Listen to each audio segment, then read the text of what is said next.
All right, here we go, guys. It is NLD exclusive Night Living Dreads. I am Otis B. Dreads. Waiting for our fellow monkey boy, Jackal Monkey, having some internet issues. That's why we had just a minute or two late start. Waiting for people to join us in the chat room. Come over. We have a really, really huge guest. Hopefully, Jackal Monkey can get back with us because he's been pretty excited about this one, as a lot of people have been. Of course, Night of the Living Dreads, Dreads with no A, nightlivingdreads.com, over there on our Facebook group, which is where this is going live. For those who have seen or saw the promotion earlier in the week, we have writer, director, Friday 13th, Part 6, Jason Lives, Mr. Tommy Mcloughlin on. And we also have a special guest that just kind of came to us over the past couple days. So without further ado, while we're waiting for Mr. Jackal Monkey, let us bring in who you guys already know is going to be on, and that would be Mr. Tommy Mcloughlin. Tommy, thank you for joining us, my friend. My pleasure.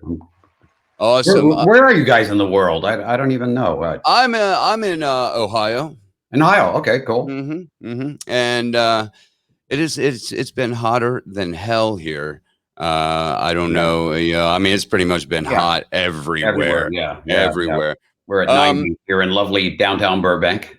Oh, wow, 90. I'm not a heat guy myself. Now we have a special another special guest with us tonight that I mentioned. Just kind of came. You guys have worked together before. Yeah, a couple times. This should be really, really fun. Ladies and gentlemen, Mr. Mick Strawn. Mick, look, he don't even know where he's at. Look at him. I'm back. How are you, Mick? I'm doing good. I mean, it's cavernous back there. It is. In that room, that waiting room. Whew. Yeah. I think there's something dead in that corner over there too. Yeah, I think it's Jackal Monkey's internet connection. I think it's Jackal Monkey. So let's, of course, we're going to get into the projects you guys have been working on for those. And I can't imagine that too many people are not familiar with your work, Tommy. And I'm sure people are actually more familiar than they think with your work, Mick. Let's start with you, Tom. Why don't you throw us out some of your credits? Of course, as I mentioned, Friday the 13th, Part 6, Jason Lives. I mean, you worked on Freddy's Nightmare, Friday the 13th, the series. You even, as I heard in some past interviews, also did some Lifetime movies. I mean, you were all over, You got to pay the bills, dude. Absolutely. You got to do what's there. You are all over. You're not pigeonholed into the horror community, but you are very well known for the Friday the 13th. Why don't you tell everybody some of the other projects that you've done? Well, I'm one of those people that just, I don't know. I'm still trying to figure out what I want to do when I grow up. I mean, when it really gets down to it, because about every 10 years, I sort of make a major career change, but I don't necessarily, let go of the other dreams. Case in point, in the 60s, I was lead singer in a band called the Sloths. Yes. We opened for The Doors, Iron Butterfly, Pink Floyd. I mean, all the kind of the groups. We were like 15, 16. I wanted to be Mick Jagger, Roger Daltrey, James Brown, you name it. I wanted to be, this, classic rock and roll lead singer.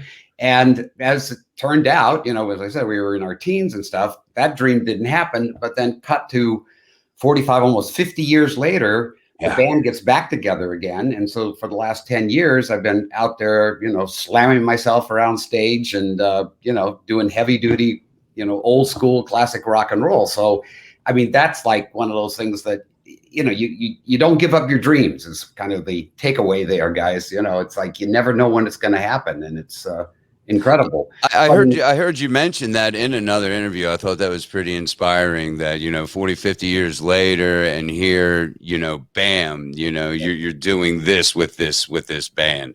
So, yeah, that's awesome. And then yesterday, I just started another band called Horror Rocks.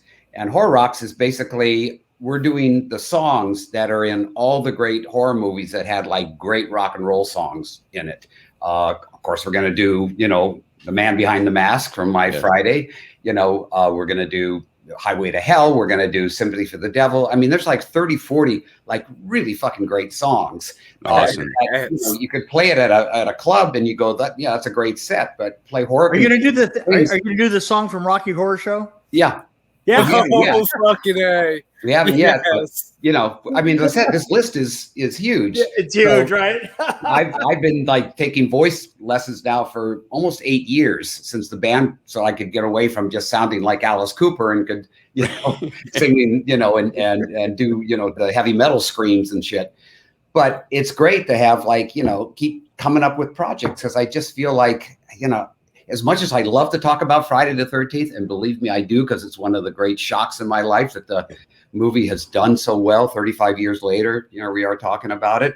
But I just hate saying, this is the last thing I did. And, all these weird turns in the career, at some point, they just sort of stop, you go, all right, move on, And like the TV movies, were, wonderful living for many years. And then when those started to go out, then it was cable, and I'm doing the DC Sniper, and I'm doing, Murder in Greenwich and all these true crime things. And then Lifetime, television for women. What the hell I was doing there? There was not enough women directors. Thank God there is now. So, they can make their own movies. Did you do TV movies back in the 80s too? Sorry?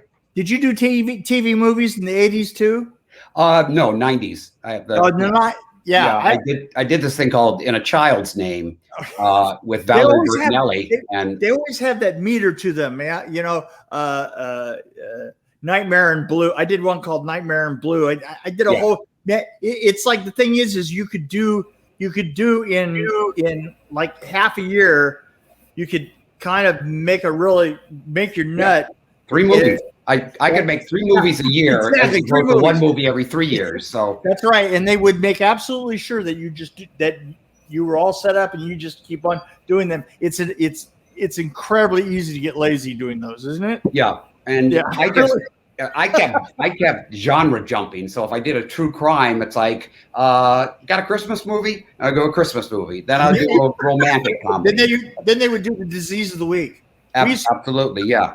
I did AIDS, I did global warming, I did alcoholism, I did mental illness. I mean, I did it's like the monsters went from Freddy and Jason and Stephen King to these monsters. I went from Freddy to mental illness to just all kinds of I must have worked at them for like 2 years to be able to go back out and because let's face it, guys, it's not a stable business no matter what. Right. You take what you can get and you keep going. Hey Jack, how are you? Oh, I'm doing great, man. Sorry I'm late, man. Fucking a little bit of technical difficulties there. I know that. I know that curse all too well. Hey, Mick, why don't you let our viewers know some of the things that you've worked on? I'm sure they're probably more familiar with you than they realize because they've seen a lot of your work and probably don't even put the two together. I was an effects designer and a production designer, so I production designed Nightmare on Elm Street 3 and 4 and Leatherface and segments of things like Mortal Kombat. They started to come to me in the 90s and stuff to fix things.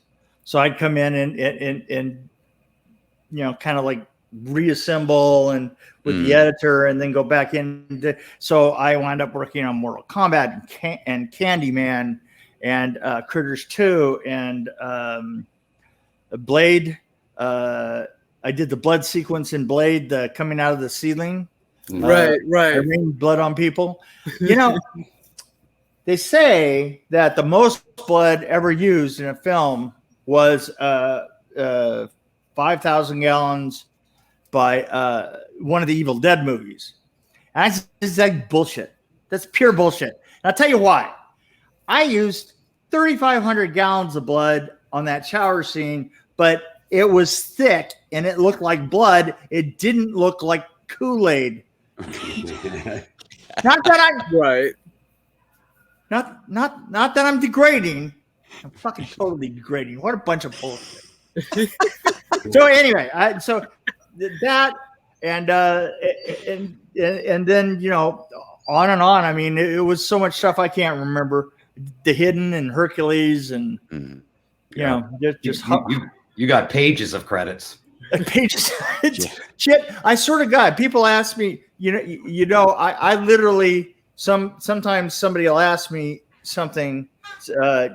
List some of your credits, and I get a block up here. Mm-hmm. And I wind up going to IMDb. And here's the funny thing is IMDb only has about half of my credits. Yeah. Oh shit.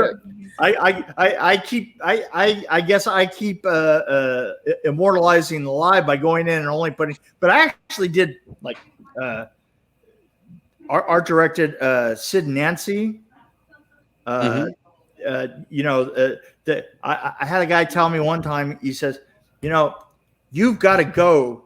We should not do locations. You don't want to make sets for this because sets end up looking like fucking sets.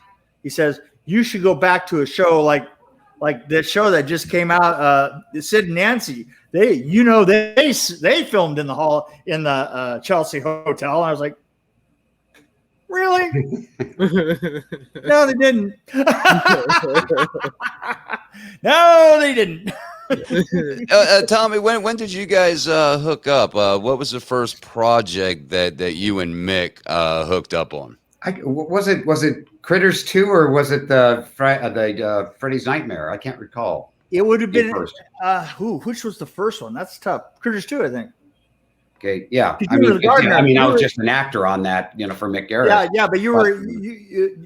I remember being so blown away by the town you built and the chapel, all that stuff. I said, "Who is this?" You were hanging around the chapel, right? Yeah, that was because I remember. If you remember seeing a blur go past you, and then around you, and then on back, that blur was me. I remember the fondle quite well. But yeah, I mean, going back to what you were just saying, Mick, too, is like making something look real or whatever. I had a sequence where we had to have basically like a fast food drive-through kind of place, and we were just going to find some place, and usually art directed up, and this fucker goes, "Oh, we're going to make one." I'm going, "Oh shit, we can't make one that's going to look realistic." It looked so great. I mean, I couldn't believe what you pulled together.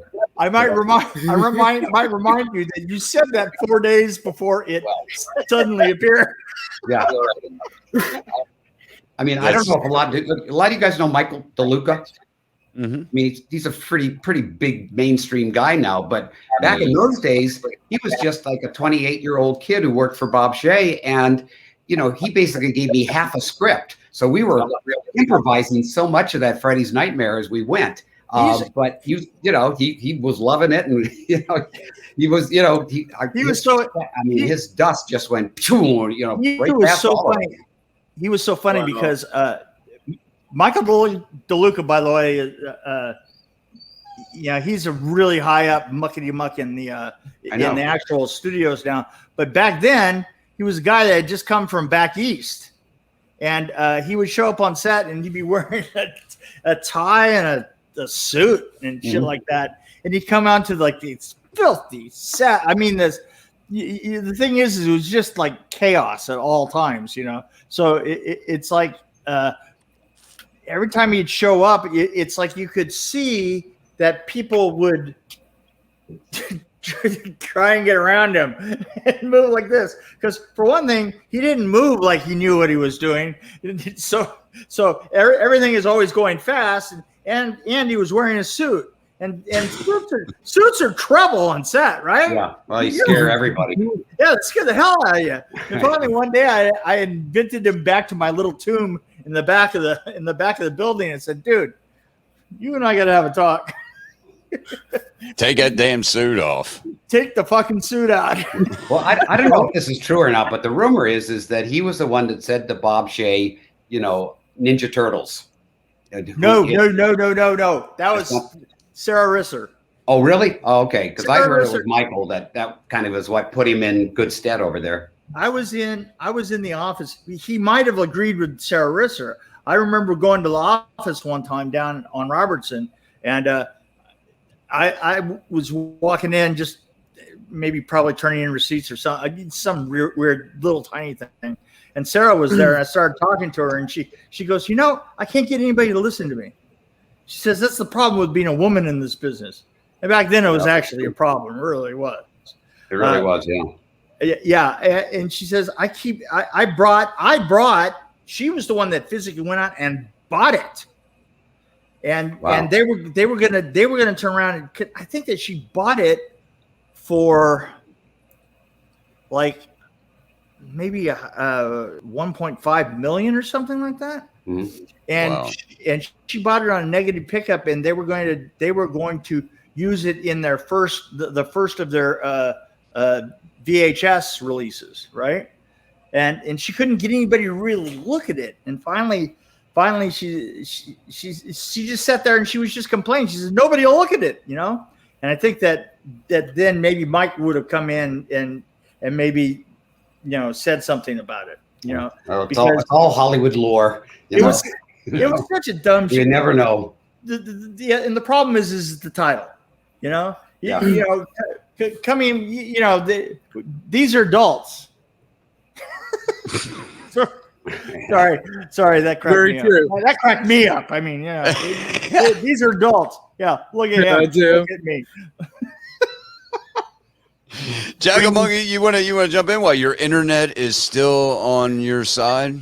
Yeah, no shit, right? I mean, you guys done a few other things, from working in Freddy's Nightmares. I mean, you worked together on Vengeance as well, the Friday the 13th fan film, right? Yeah.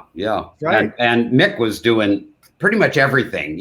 It was like, I mean, those guys were great, and they all did an amazing job. And I sat there going, I can't believe these are like fans being paid by other fans to do this. But then they have Mick in there basically, turning this into an epic. Right, being the wizard that he is, right? Yeah. Did you do a lot of the set design and stuff with that as well? Oh yeah, I did. Yeah, I did the set design. I was also the first AD and and one of the producers and the guy. And in my way, I was also the guy that would go, "You don't want to do that. That's fucking stupid." and I have to say is I can be blunt and funny at the same time, which as people are walking away, they go, did he just call our idea shit? Now you'd word it nicely, like, you don't want this to be shit, do you? Right. Exactly. And you're not sure. Exactly it. You didn't put this shit here, did you? Yeah. I mean, you wouldn't do that. I know you wouldn't do that. But yeah, I give these guys a lot of. In fact, all these guys making these fan films, it's amazing to me because it's, we're going to look at this as a classic age of cinema where you didn't get what you wanted as an audience. You know what? We're going to pay for it, and we're going to get other people who want to do this, and they're going to go out and make them. And these things obviously get a lot of exposure. Can't make any money because of the copyright. But right. You get a chance to really, make a movie that people get to see, which is. And by the way, it wasn't money for the reason that I didn't come back. Oh no, I'm joking with you. But the reason I didn't come back is I have kind of a steadfast rule about fan films. Is I tell people, look, if you do a fan film and you did it right, then you need to move on. You need to move on to actual, because this is what the fan film does for you. It should be your stepping stone to your next thing. And unfortunately, if I'm going to give that advice out, I can't be there for the second one. I told Jason that. I said, I really can't. Well, you said that to Francis Ford Coppola after The Godfather, and he didn't listen to you. He went ahead and did that anyway. So. Well, yeah, that's right. Fan film, motherfucker. Oh shit. Yeah. But yeah, so I mean, it's the fact that they could do it, the fact that they raised however much money they raised is. I think it's that they amazing. can raise 50,000 for Paramount says 50,000 for theirs. I think. Wow. Yeah. Oh, wow. So you can do one with 50,000. And the weird thing is I kept seeing Tommy's name in the on the cast list, but we had 67 people in the cast. It was just ludicrous, and I was being the first AD, and I was trying to schedule everybody night, and so I never even made the connection as to who you were. It just didn't even burn a brain cell, because I was like in pure work mode, right? So I'm walking out of the main house there. I'm walking across, and all of a sudden, this other old fuck, this other old fuck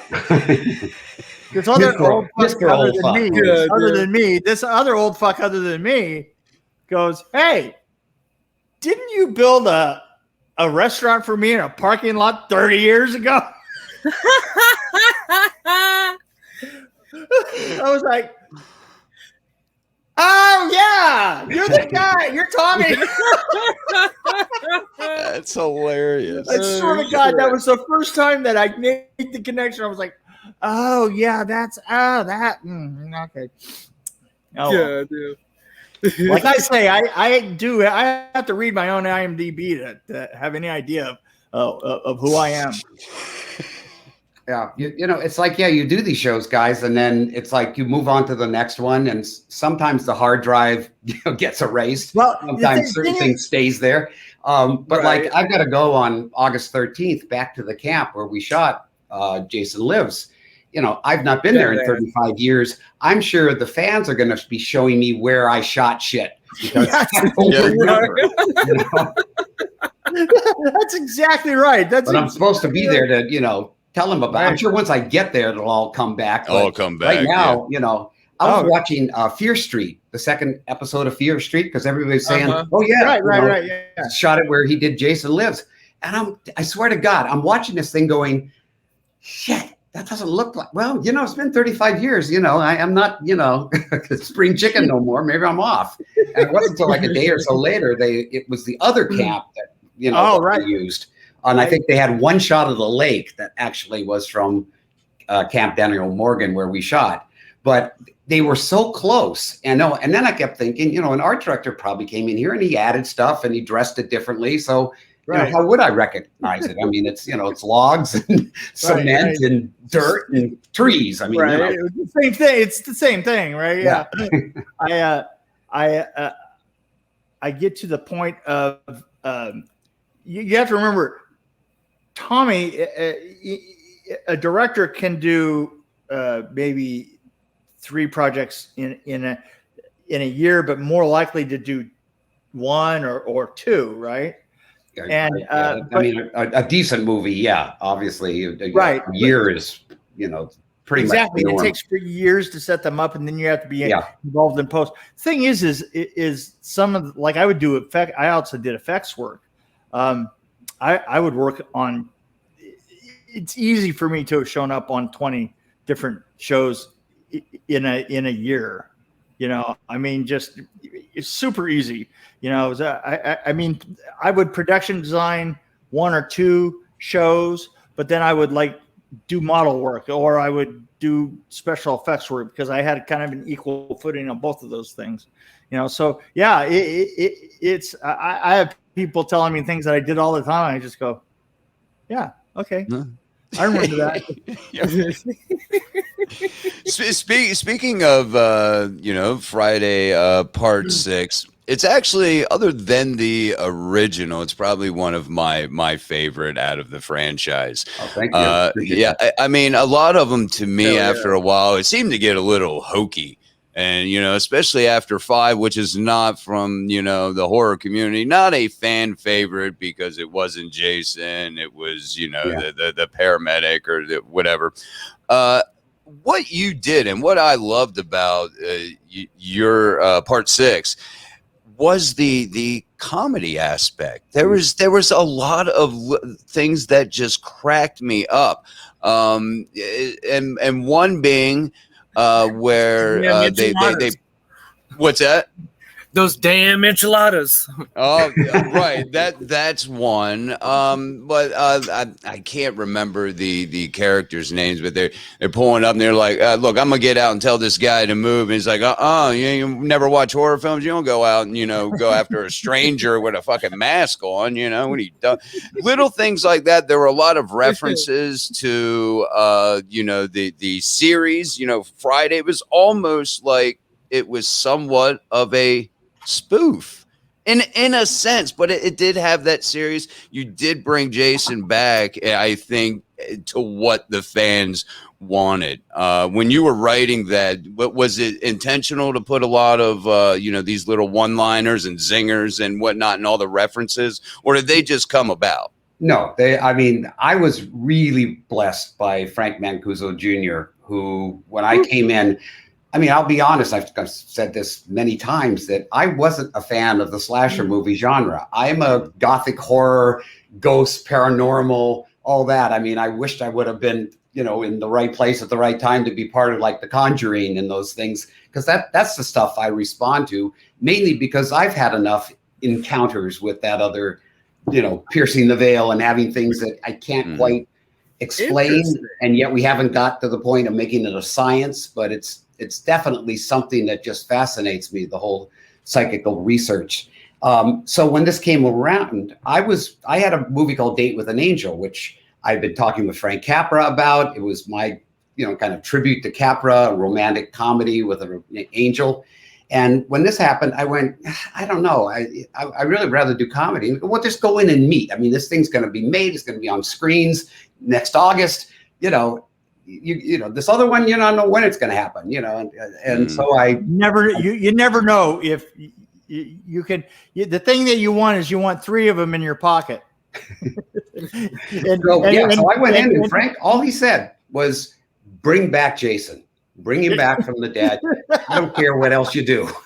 And I literally had that kind of artistic freedom. So when I wrote the script, I said, I'm going to just have fun with it. It's the 6th one. What else has been have this much of a franchise? Oh, James Bond. Okay. So in came the Bond tribute, so I felt like once I established that tone, we're going to just have a ride with this. I'm going to try to provide as many scares and all that, but I wanted to just have a movie with an antagonist and a protagonist, and they both have agendas. Jason wanted to stay dead. Tommy brings him back. He's going to do whatever he can to kill this kid, and anybody in his way is going down.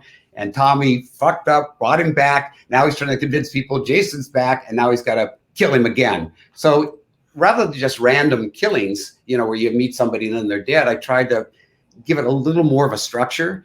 And that was just me from being, film, guy to just wanted to make a movie, just so happened to be in the slasher genre. But I swear to you guys, I thought the comedy, the fans were going to hate it. It wasn't going to, fly with them. And as the years have gone on, I've realized, no, that's one of the things that they loved, because it was less of a, hard ass, gritty grindhouse kind of movie like 5 was. But that said, knowing Quentin Tarantino, part 5 is Quentin's favorite of the Fridays. He said, I love yours. It's great. It's great. That one's a real Friday. That's as nasty as they come. And and Danny Steinman, who directed it, came out of porn. So it had that gritty, sexy, nasty, quality to it. Women were just fodder.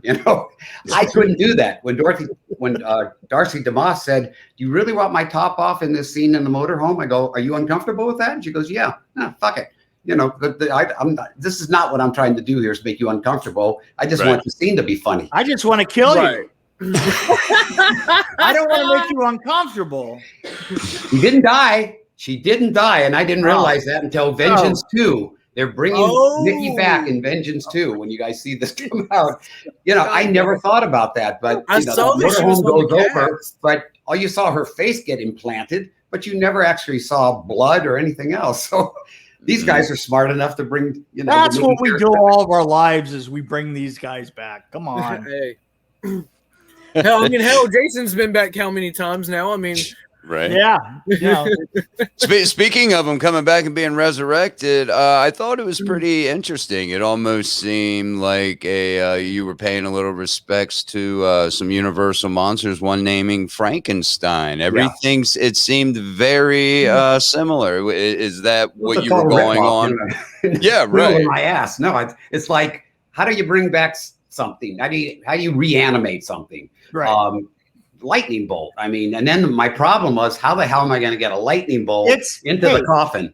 Right. So, and so that was the thing I kind of had to orchestrate with the spear and all that.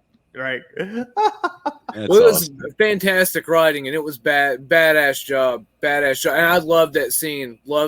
That's probably one of my favorites in the whole movie. Is that intro whenever he goes and digs him up, and he's just stabbing the shit out of him, and like and then the Horseshack, from Welcome Back, Kotter. I mean, That's that was great. a fluke too.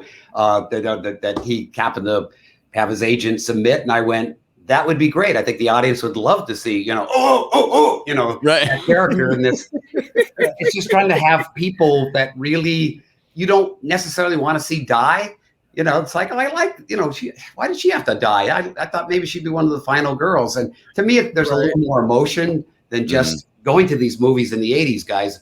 The audience, these guys would be out there. Yeah, kill her. Kill that bitch. Yeah. I thought, that's not why we're making this. By the way, can I mention a long-standing tradition that, and I wondered if you did this too, is on the Nightmares, we would always go, any horror film that I did, you would go to the cast and crew. But the next time you saw it, you would go down to South Central and you'd see it there. And there's a reason for this. Now, you guys who have not been around South Central LA, can you guess what that is? Not a good part of the state, I'm sure. Exactly. But better than that, they all talk to the screen. I remember going down, going down to see Nightmare on Elm Street 3, and it had been out a week, right? And they all of a sudden they would get, look, a door, and it was like the entire audience at once yelled at the screen, look, a door. Yes. No, I was just wondering if you actually did the same thing. Well, starting in the 70s, the audiences got vocal, and it didn't matter if you were, white, black, Hispanic. You talk to each other, and I mean, it was noisy. There wasn't any of these cars going, shh, silence your phones. No, bullshit. It was a free for all. It was an event like a rock concert, and I wrote, starting like in One Dark Night, I wrote things in so the audience would respond, and then there would be a jump scare right after they laughed and calmed down for a second, and then something would happen. And Friday had a whole bunch of them, like the American Express card. I'd leave a pause there because there'd always be some guy in the back of the theater who'd go, don't leave home without it. Everybody would laugh. He went home happy, probably got laid that night for being the cleverest guy in the theater. You have to play. Playing to your audience is what we do. Yeah. But now it's like, I went to go see It. I was really excited to see the new It. I literally still, to this day, at my age, first night, Friday night, first screening with the Yahoo crowd that are there to see it. So, me and my girlfriend, who loves 80s horror far more than, knows more than I do about it, all that stuff. We go down, get the tickets ahead of time, and the crowd sat there. And I was like, come on, these are some good sequences and stuff. The only thing they had responded to was when the couple kissed, the boy and the girl. I can't remember their names. Yeah, that got that was it. So then the next night down to South Central I went. I went, okay, I'm going to hear some shit. Yeah. Nothing. Not even the kiss got anything. Next Sunday night, I went out to the valley, basically where I knew there would be like, the children of the biker kids. They have to do something out there because they're drunk, stoned out, nothing. And I'm not putting down It. I'm saying in general, the audiences have gotten so passive and they just sit there. No, Well, it's, I it's really agree with you. on that. frustrating. Yeah. It's like a comedy and nobody laughing. You know, it's like, it is. is this funny? I have to tell you, yeah, the audiences were I mean, especially going to South Central to see Nightmare on Elm Streets and just Like was emotionless Hollywood. drones. Hollywood Boulevard was like that too, Mick. And Westwood, we went to the midnight screening of Westwood, my Friday the 13th at midnight. All the Paramount executives are there, and they were just all, nodding and patting me on the back. I mean, because the audience was going ape shit. And that was Westwood. This is the educated UCLA kids, Right. But everybody got into it. I mean, it was, like a ride. Horror movies but they were do there. have the better drugs. Yeah. I mean, I'm just saying. Yeah. Okay. But and maybe that the reason for that not getting as involved in the movie and reacting that way, like I can remember going to the movies, and even with a comedy or a movie more towards for a child, even that was more vocal. Yeah. Not just horror, and maybe it's because I mean with you got Netflix, you have all of these streaming services. Right. You see stuff all the time. All the time. Whatever your thing is, you have to remember that if you didn't see a film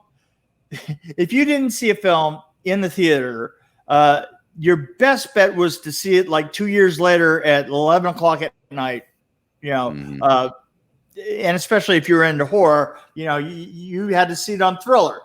Yeah. Right.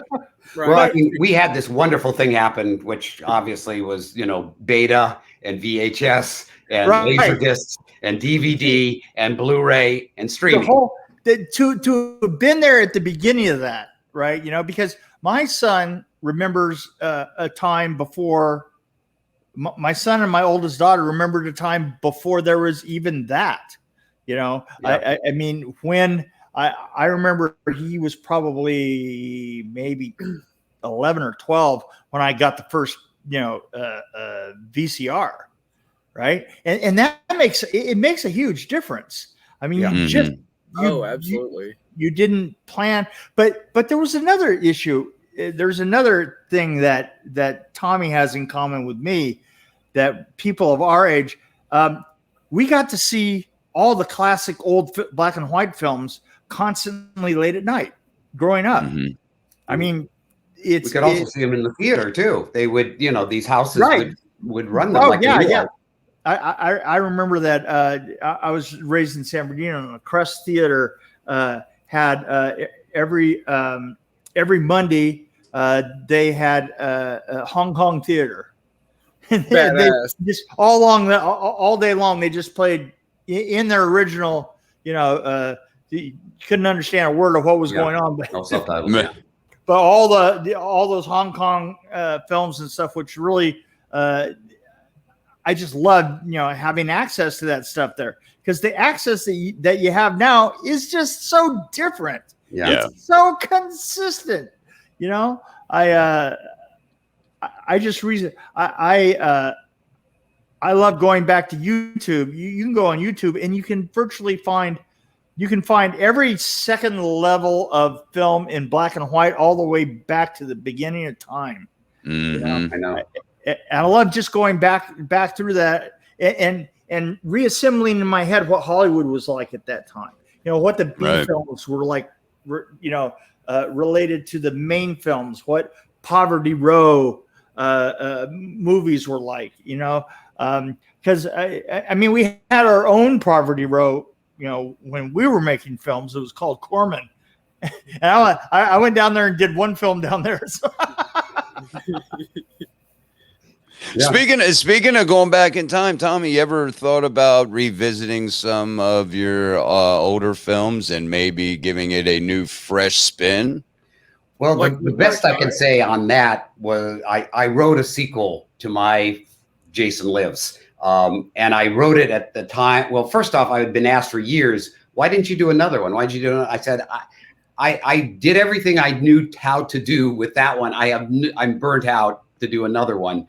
But then literally it was like, 31 years later, I had about 4 ideas that all kind of came together. But this lawsuit, this Friday Friday the 13th lawsuit between Victor Miller and Sean Cunningham just, you know, looked like it wasn't going to end. And then finally Victor won. He got the rights to Friday the 13th. He could remake the original, but he couldn't do Jason, no hockey mask. Sean had that. Sean could release a Friday the 13th in Europe, you know, and Victor, you know, couldn't get the mask at all. So in that period where that had happened, that's when I said, okay, now's the chance. I'm going to write this thing up. And because I kept thinking this could be really fun because I'm going to make it 1999. I'm going to do it in the winter, you know, so you're going to see Jason at basically a Catholic girls retreat, you know, over the Thanksgiving weekend. And I just wanted to add some new juice in it, but still stay with what the fans love, which is that setting and Jason, you know, and he's going to have a completely different agenda on this one, but it's not going to be like a space ride to someplace or go to another city.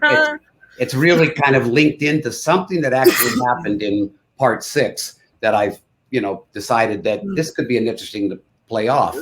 But just as I get it done, as I was about to put it out there, Sean appeals. Warner Brothers, a New Line says, nope, we're not even going to look at it. There's nothing we can do. You guys don't own the title. Nobody does, you know, and nobody can have it. That's when the fan films really started to take off because they didn't care about that. And, you know, off it went. So that's the only thing that I sort of went, you know, I've made 42 films, you know, as you know, feature length films. Friday is the only one that people really remember because it became like Frankenstein, Dracula, the Wolfman, you know, Freddy, you know, Chucky, you know, it is Myers, obviously. So, you know, we were part of a generation that created, at the time we were doing it, and Nick backed me up on this, we just thought we were doing junk. I mean, not bad, but I mean, it was a paycheck. We're going to do the best we can, but it wasn't like Star Wars and Godfather and shit that was going on in the 70s that we loved. We were in the gutter. We were in the gutter. I used to make this joke. I used to say that the weird thing about working, if you were working on horror films, and by the way, you did get locked into horror films. Once you made one, it was kind of hard to get out of it. But it kind of worked this way: is lawyers in Hollywood were here, we were here, and porn was here. Yeah, that was it. I mean, you know, it's like it's almost like, scum of the earth. No, scum of the earth was maybe up about here. And I know because we were using scum of the earth for makeup effects. But here's the weird thing is I was so used to that when I like started doing things in other parts of of the industry in 2000 up until you know, I retired the first time up in 2013, and looked around. I was so surprised that anybody knew anything that I had done. I was really? Oh yeah. I mean, Nightmare on Elm Street 3, Dream Warriors was the first horror movie that I ever saw as a kid. I mean, that's what got me hooked. Right. Yeah. It's the first time that I had heard that we were the second golden age of horror, which really would have surprised the hell out of any of us back then. Yeah, absolutely. Yeah, absolutely. Like we all just did the best we could. Some people phoned it in. I'm not going to say everybody, you know, had a passion about it, but I think those of us who really wanted to make something that we felt, okay, yeah, I'm okay having my name on that. Right. But a lot of it was, I could have made so many movies in the 70s if I just said yes to a forest, a knife, a bunch of girls to kill, and a guy with a bag or cellophane, something over his head. I would come in with my One Dark Night mausoleum piece, and they go, yeah, it's fine and stuff, but this is what we want. And that's why there were so many of them. It was like, you know, that was the way to get a picture made. And we didn't get disclaimers on our names. You know, I didn't get production design by Mick Strawn, except for that one fucking scene where the director came in and decided that he had to move that table no matter what. You know, we didn't get that kind of shit. You know, Tommy didn't get except for directed by Tom Mcloughlin, except for the producer took over the ending and redid it really, really badly about 18 times, and then had me come in and do it in 10 minutes. Right? You know, you don't get that. All you get is your name up there. So that's if you want to keep your name, being anything at all or mean anything, you had to drive the passion in. Yeah. Well, as you guys know, I mean, the whole thing about making film, it's a collaborative art form. We like to think of it as art form. Other people, it's like, no, my girlfriend saw this movie the other night and she thinks it'd be so great if you did this instead of that. It's like, your girlfriend? Come on. But that's the kind of stuff that would happen. And, it's like everybody has to pee on the tree to mark their territory, to justify their paycheck. They came out of an agency or they were the manager of who just made it on a TV series. So now they're a producer. They got a producer's chair and that's it. And they, at some point though, at a screening, they're going to go, here's a better idea. And everybody's got to listen because they got a producer title. All of a sudden, that guy's son is your assistant. Yeah. I do. Right. So, it's tough. But the great thing that occurred is that we never thought about these things are going to live on videotape and disc and things. And most of the kids that, not even kids anymore, but they saw these movies the first time on VHS. Right. And that was, and they could watch them over and over and over. I wore my VHS Wizard of Oz once a year. If you weren't in front of that set at that day, at that time, you weren't going to see it till next year. That's right. When I did Nightmare on Elm Street 3 and 4, VCRs had come out, but the technology was, but the betas were out there as well as the VHSs, and nobody knew what to do in the battle between the two of those, and so they didn't buy anything. I remember the very first rental store that I ever went to had about 30 films. Well, so, what happened with that, Mick, is that Beta came out and they were really taken off, and the studios got together and they started this huge lawsuit, to stop Sony from doing that. Meanwhile, RCA, who had VHS, who were in cahoots with all this, they got to take off, and Beta just went, that was it. I've got about 200 Beta tapes sitting over here. Yeah, and Beta was so far, such a better setup, such a better look, But there was a nostalgia thing that like I bring up the Wizard of Oz. There was something about when that movie started to come into your living room every year, or It's a Wonderful Life, at Christmas time. There's an intimacy that occurs, just like people who watch TV series or binge on these new ones. It's like you're bringing them into your home. They're much more personal. It kills the reactions that people obviously bring to the theater, but there's an intimacy, and that's what happened with these horror movies. Guys would get together night after night, smoke a couple joints, crack a beer, and it's like, let's play that thing again. Yeah. And these guys come up at the conventions. He goes, I've seen Jason lives at least over 100 times. I out bullshit. No, Matt, at least. I mean, it's like, it just, it's incredible. Yeah, and then people say, like, it got me through that summer. I went, what do you mean? It's like, my dad died and my grandmother didn't know what to do with me. So we kept going to the movies and I kept wanting to see this. So, that was the movie, and man, thank you. Cause I don't know what I would have done and you go, holy shit. Wow. That's the kind of stuff you don't expect. Absolutely. I've gotten letters from people from all over the world saying that, I got into architecture school, or I became a production designer, or I became because of the work that you did, because of work that you did and stuff. And I swear, honestly, until like 6 or 7 years ago, I didn't have a clue. I was in the middle of that very focused Hollywood thing of, history doesn't matter. Do what's in front of you.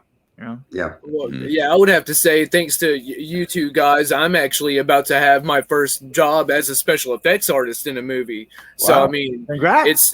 It's people. Thank you so much. It's guys like you that like you were the ones who inspired me to do to do what I'm doing and to make these monsters, you know what I mean, and to create these things I have in my head and scared the living shit out of everyone. Yeah, I mean, it has become a real incredible world of people that can just take their imaginations and just run with it, and you can actually do it. Now, the stuff that we used to talk about, well, you can't get away with that. The and money, now you can. I mean, and if you can't do it in front of the camera, you sure as hell can do it in post. And anybody can do, and anybody can do this stuff now. I mean, the price of I mean, you know, in our day, there's so many things that have changed. Really, there's just a rebirth of filmmaking. I think the 2000s are very much like the 1901 and 1903, and there's an echo going on here because the technology had just come together for the silent films, and they were just starting to take from theater. They were taking that model of making money, you know, by lining people up in front of a screen and all the rest of that. And this is an echo of that because the industry is so different. Everybody, you literally walk around with a camera in your pocket that has many of the capabilities of a $500,000 rental and editing package. Right? That we were dealing with, right? And you can operate the whole thing, and it's right there in your pocket, Yeah. And I tell people that all the time. I say, it's right. You actually said that to me once. Yeah. I've been preaching this for a long time. Is you know what? If you want to make a film, make a fucking film. Right. Yeah, you can do it. And I mean, the amazing thing too is people. I remember. I think it was Francis Ford Coppola said, anybody can own a piece of paper and a pencil, but not everybody's an artist. So now we have it. Everybody's got the pencil and paper. I mean, this is it. I mean, right. And I've seen students. I've been teaching at Chapman University, Dodge College, for I guess 8 years now. So I have that each year. In come the high school kids who all have the dreams, and those of us that are there that teach, John Badham and Martha Coolidge, and a lot of wonderful directors and writers and stuff. We're trying to hopefully give them the craft and then let them take whatever ideas, of which they have a gazillion. But it's just, you got to understand the basic rules, the 3-act structure, certain things that if you've got that down, you can kind of do anything. You know what? If you've got that down, you can learn how to break them. And that's the thing is you got to know the rules. Yeah. Before you can break them creatively. Yeah. Right. Well, that's really true. I mean, it sounds really weird. Exactly. But you have to know when the worst days that I ever had were the days that I followed all the rules. But the best days I had were the days when I broke the rules creatively enough to give it that twist, Yeah. Right. I mean, two of the most exciting things that to me happened in horror were, I'm fortunate right now because he's my producer on this short film I'm doing for the series for him, Dan Merrick, who was created the Blair Witch Project. And they were, guys in their early 20s. They wanted to make a movie. They came up with this crazy idea. Let's do it on video because we don't have any other money. Give the cameras to the actors. Here, go out and they improvised. And then they look at the footage. They put that thing together. And it was a revolutionary thing that happened there because for the first time, we were looking at something. And because of the media, the internet telling us, I think this really happened.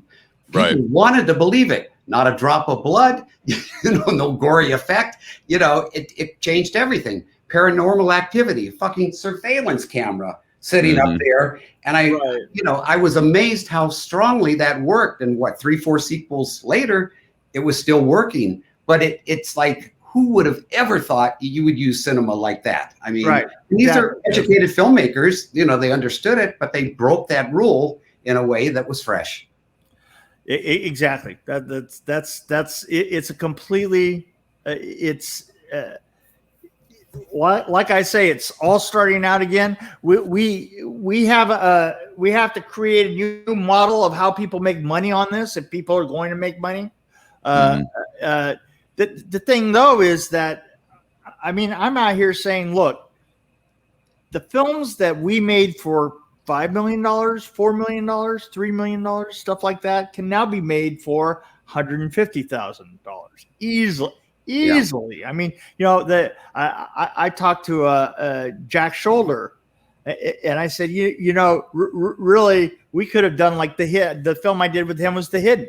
I said we could have today we would have gotten a budget of like you know, 300,000 to do The Hidden. Oh wow! and we could have done it. You know, I mean, really, we could have done it really well.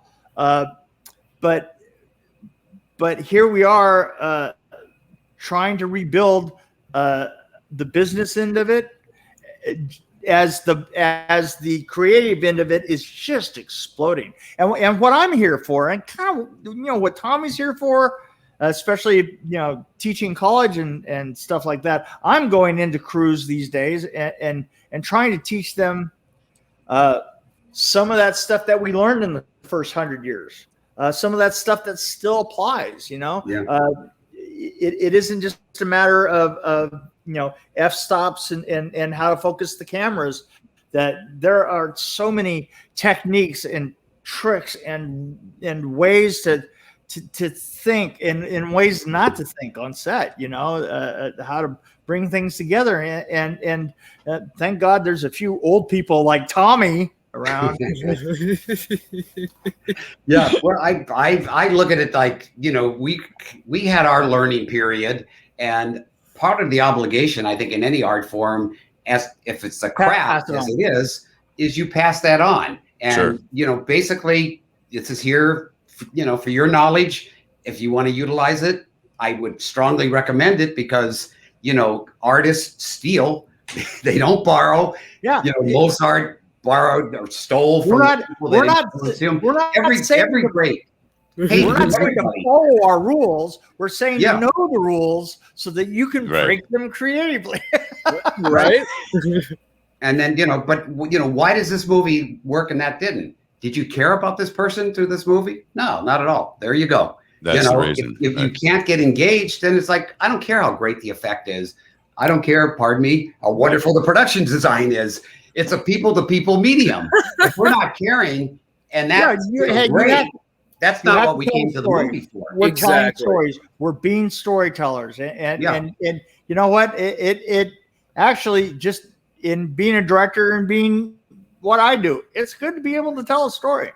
Yeah, Mm-hmm. and and as a director, you collaborate. You set first with the production designer, going, here's where I'm going. You're going, you know what would be great with the colors, and you do this, or you contrast, you know, make it a kind of a non-color in the back, a kind of gray, put her in a red dress. When she comes in, bang, it's gonna, I mean, that's a huge typical exaggeration, but there's so many different ways you can take the color palette and do things, and the cameraman lights according to the way he's made the set. It is an incredible thing when people all work together for one particular vision, one tone, one sense of this is the world that we're in. Yeah. Yeah. Well, on that note, who and this can go to really both of you. You know, Tommy, you being, you know, director, and of course Mick working production design. What are some actors or actresses that really stand out in your mind that you really loved working with, that just really, you know, pop when you think back throughout your career? We can go with whoever wants to start. You know what? I have to go back to Robert, and Robert Englund. And I have to say that he's in such a weird position. He is such a good actor. There are so few really, really hands down incredible actors that stayed in the horror business. And you have to understand from Robert's point of view, and I've talked to him a bazillion times. I talk to him all the time, that he felt that by the time he got into the horror business, he had already done, you know, he was already an established actor at that point. And he was also up when he did the first film. He was also up for V, and he got that job. But he loved the character of Freddy. But the thing is just sitting with Robert and realizing how quick he is, how good he is at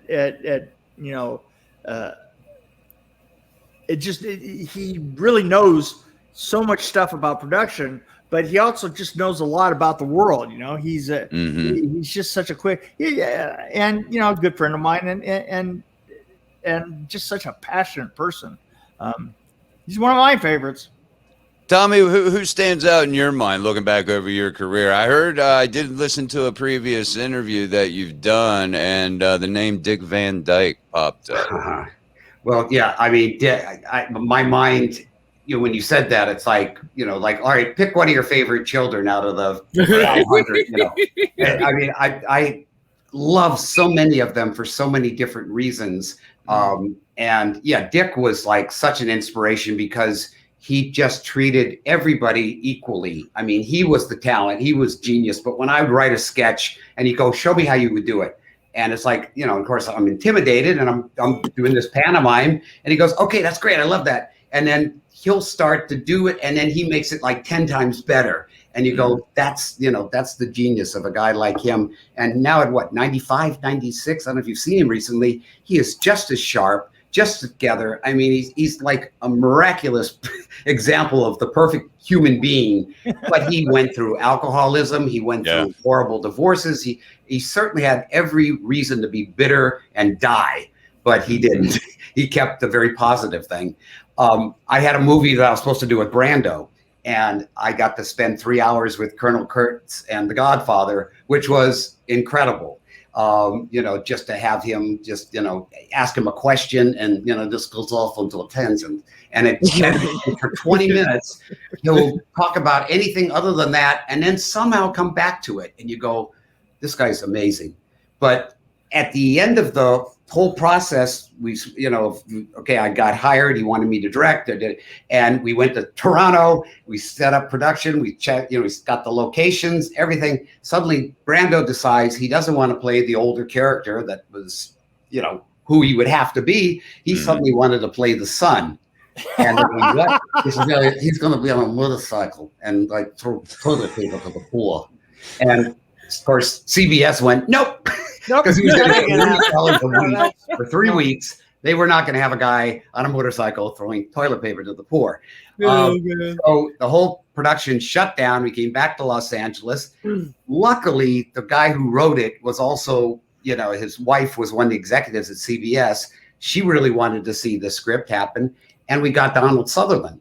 So now we go up to Vancouver, and Donald is like one of the greatest actors I certainly have ever worked with, purely from the fact that he had rules that were maintained. Smoking was one of them. If you smoked, came anywhere close to it, if he went into his hotel room and he smelled smoke, they had to repaper it. You could only shoot him on a lens of 50 millimeter or longer. He would know exactly where the framing was. You couldn't shoot below here because he didn't like any up angles on his face because he didn't like his nose. He had all these different things.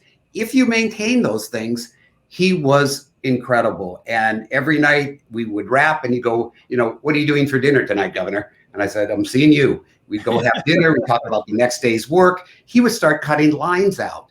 And I go, really? You want to lose that? He goes, no, I'm acting that. I don't have to say that. He never touched the other actors. Sam Neill better. Sam Neill would do the same thing. Just take, he was the continuity's worst enemy. He wouldn't say. He would start cutting stuff out and act it. And like half of the stuff from the first take to the last. Half of the stuff would be gone, and it would be that much better for it. Yeah, I mean, you have to trust these actors, especially the ones understand the character far better than you do. Even if you wrote it, they embody it, and you got to go. Okay, Absolutely. It's theirs now. Absolutely. I'll give you a little guidance, but they have to make that thing come to life. Take after take after take, scene after scene. You don't want to step on. You don't want to step on that thing that they're creating. Yeah, Right. but it's hard for a lot of people to understand that some of those babyish mannerisms or demands, or, you know, my motorhome has to be, you know, 10 feet closer because I'll fall out of character if I have to walk out and go this far to the set. And you go, this is great. This is madness. I go, try to do what they're doing. You know, they ask you here, set up a director's chair. Okay, your job's done. All right, we've done 20 takes. Make it different. Try to do that. I mean, you know, it's a hard job. And I love the people that just surrender themselves, and I say cut. You just see them kind of like come out of a daze because they weren't even there. They didn't see the people around them. You know, they were just in the scene, in the moment, you know, making magic. And there's so many great actors that I've been, as I said, very, very blessed to have worked with. And, you know, and you get this kind of share in that, you know, that magic when it happens. And, you know, which is a great gift. Other than the Sloths, any film projects coming up for you? And Mick, are you out of retirement? Because you know, you got anything going on? I have I have a show called Fear the Night coming up. We're supposed to start filming before the end of the year with Jack Shoulder of all things. Oh, great! Yeah, Jack Shoulder. I literally already did a couple of scouts with him. Hadn't seen him in 30 years, and I actually have to have another shoot coming up, a 2-week shoot coming up. I think in the middle of August. But my calendar is filling up. I got my own show that I'm directing coming up next summer, The House in the Pines, which I've just done the final rewrite for it, and I'm going to leave the final dialogue rewrite until I have it cast. So, yeah, a lot of things up, and a lot of cons and stuff. Sweet. Tommy, you got anything coming up? I know you said you were doing some. Are you touring around? You doing a small tour with the Sloths? Obviously, the pandemic, killed all of us and killed all the projects and everything. And the business literally is still trying to figure out what are we doing. And it's a constant. My daughter who works, she's on the HBO. I think it's HBO series about the Lakers that started like 3 months ago and ends in November. And they've got more money than God, doing this. But this afternoon she's on a call, discussing again the COVID thing. What's going to happen? And now we're going into this thing about Delta, and we're just crazy about what are we going to do? How are we going to do this? It costs so much, to do all these COVID things ahead of time. But Dan Merrick created a series called The Black Veil, and he shot the first episode prior to COVID. And these are all Southern Gothic horror stories. And he's got Jeffrey Reddick, who did Final Destination, that wrote those series and stuff. So we're all directing these like 20-minute to half-hour shorts that are part of, this what do they call it now? Not analogy. Each week's a different story. I'm blanking on the word. Like an anthology. Anthology. Thank you. Anthology. Yeah. Badass. Which is always difficult because it's like you're introducing new characters and the audience has to meet somebody fresh each time. But this theme that he has going through it with the Gothic horror stuff is great. So I wrote a thing called The Hanging Tree, and we went down to Florida where the company's based, where the money source and so on is. We were like 48 hours from shooting, cast, crew, everybody there. And we had this incredible plantation, and it made Tara from Gone with the Wind, look like a house in South Central. I mean, it was magnificent.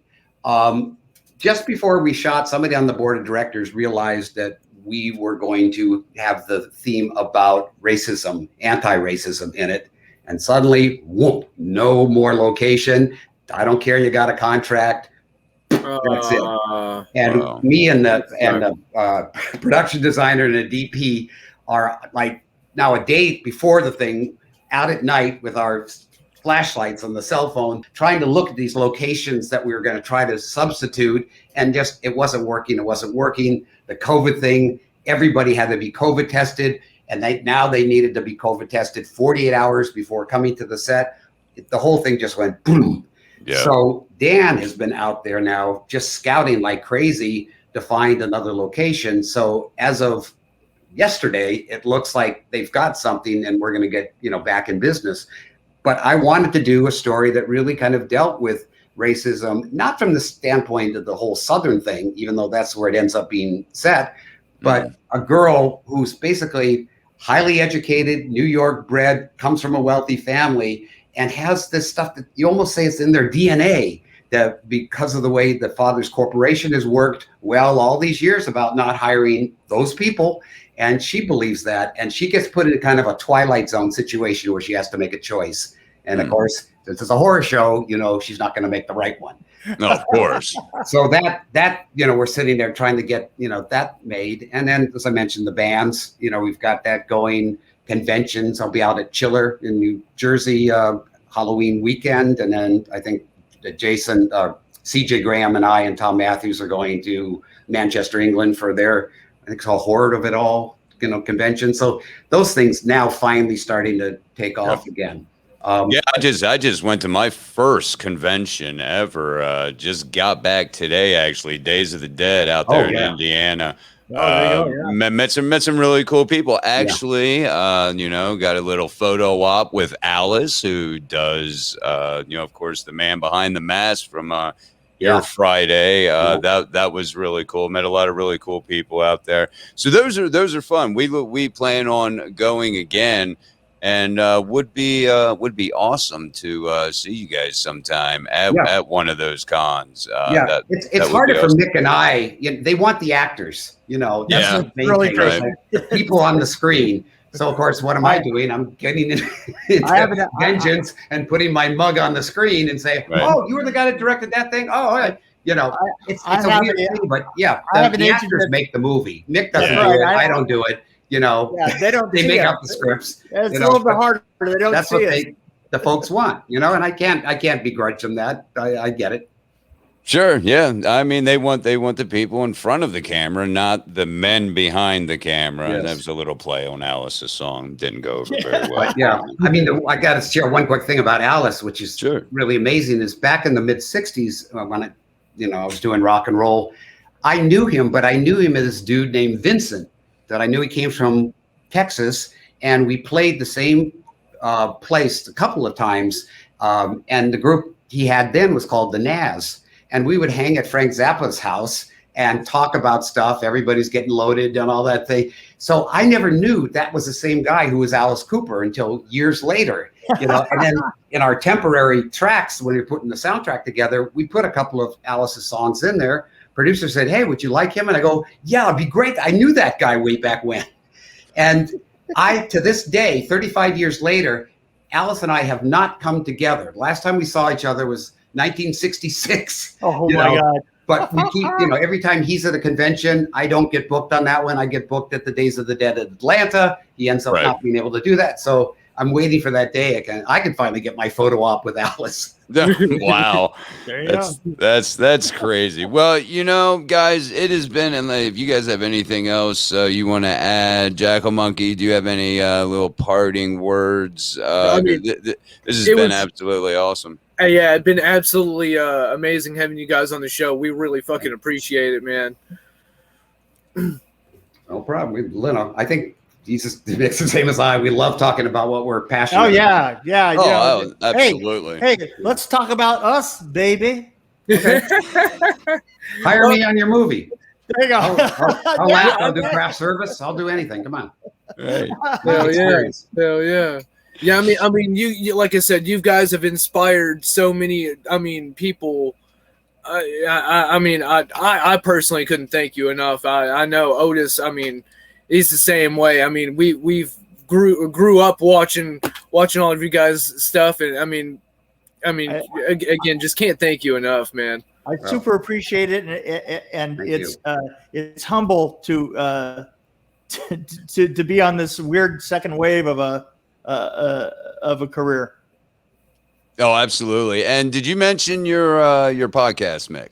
Oh yeah, Dream Warrior Review. I have a podcast where we it's in all the regular places. We just do reviews of films because I know a little bit about them, and me, a little bit. Thomas, and I also have a book out there. You can do it. You can get a hold of it by getting a hold of me.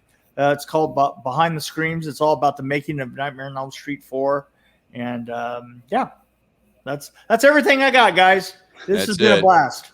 It was good to see you, Tommy. Great seeing you too. Hey, you guys, just hang on. I'll put you guys just back in that nasty green room with that funky smell over there in the corner. And I want to say goodbye to you all. You should feed that thing, whatever that is. I know. So you guys just hang on real quick. Gonna wrap it up, and I'm gonna say goodbye to you off camera. What a great show, my friend. Awesome. Two awesome guys, man. And like I said, I mean, both of them have inspired. I mean, a lot of people so much. I mean, everybody that's into horror, that's out there making movies and stuff like that. I mean, like I said, I mean, these guys were their inspiration. I mean, fuck. I mean, it's fucking Freddy and Jason and I mean, come on now. I want to thank everyone in the chat room for joining us and chatting with us. This will be up on the YouTube page hopefully later on this evening. I'm going to get that going. And hey, with that, don't be sleeping on NLD. Get over there to the page, and you're going to want to keep your eyes peeled. We got some big names coming up too. Yeah, we are far from done. Far from done. All right. With that being said, Jackal Monkey, thank you, sir. And I want to thank again everyone in the chat. And we will be talking to you guys here real soon. That being said, have a good week, guys. Talk to you soon.